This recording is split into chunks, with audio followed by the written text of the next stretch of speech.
A ver, corazón, necesito que aumenté el movimiento para que se mueva el oxígeno si estamos críticos.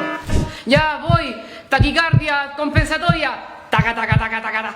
Presión arterial, ¡bum! A las nubes. Ya cerebro, estoy moviendo la sangre. Oye, pero no creo que aguante mucho. Tranquilo, tranquilo, que no cunda el pánico. Ya llegué, caché que la Paula dejó de respirar. La Paula está en apnea, así que, a ver, todos atentos aquí, no es hora de descanso.